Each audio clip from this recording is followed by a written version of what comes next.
Hi hello welcome to Saimani channel. வாழ்க வளமுடன். நம்ம இன்றைக்கி எங்கே வந்திருக்கோம்னா சோழிங்கபுரத்தில் இருக்கிற யோக நரசிம்மரையும் ஆஞ்சநேயரையும் சாமி கும்பிட்டுட்டு போகலாமேன்னு வந்திருக்கோங்க.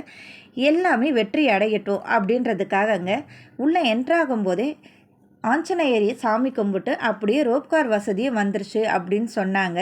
அதனால் ரோப்காருக்காக நாங்கள் லைனில் உட்காந்துட்டு இருந்தோங்க. ஒவ்வொரு அப் அண்ட் டவுனுக்கு 100 ரூபா அப்படின்னு சொன்னாங்க. வயசானவங்களால் ஏறி இறங்க முடியாது அப்படிங்கிறதுக்காக ரோப்கார் வசதியும் வந்துருச்சு. இதுவும் நமக்கு நல்லது தானேங்க. நடக்க முடிஞ்சவங்க படி ஏறிடுறாங்க. யோக நரசிம்மர் படி 1305 படியும் சின்ன ஆஞ்சநேயரோட படி 500 படியும் சொல்கிறாங்க. 108 வைணவ திவ்ய தேசங்களில் ஒன்றுங்க யோக நரசிம்மர் கோவில். இந்த கோவில் சோழர்களால் கட்டப்பட்ட கோயில் அப்படிங்கிறாங்க. யோக நரசிம்மர் கோவில் மலை மேலே தான் இவர் அமர்ந்து யோக நிலையில் இருக்கார்.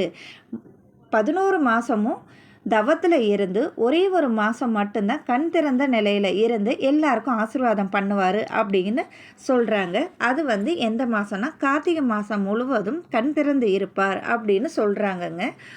நாங்கள் போன நேரம் வெள்ளிக்கிழமை அப்படிங்கிறதுனால திருமஞ்சனம் பூஜையும் நாங்கள் பார்த்தோங்க.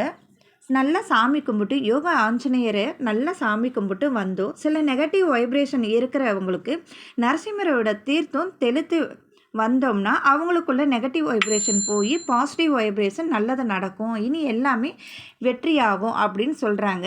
யோக நரசிம்மரை வியாழக்கிழமையும் சனிக்கிழமையும் போயிட்டு வந்தால் நன்மை பிறக்கும் அப்படிங்கிறாங்க. சின்ன ஆஞ்சநேயரோட கோயில் 500 படியாகவும் அவர் அனுமன் யோக ஆஞ்சநேயராகவும் காட்சி தராரு அப்படின்றாங்கங்க. யோக நரசிம்மரையும் யோக ஆஞ்சநேயரும் தரிசித்து வந்தால் இதுவரை இருந்த தடைகளும் எதிர்ப்புகளும் இல்லாமல் போகும், காரியம் யாவும் வீரியமாகும், மனதில் இருந்த சஞ்சலம் அனைத்தும் அகலும் அப்படிங்கிறது சொல்கிறாங்க.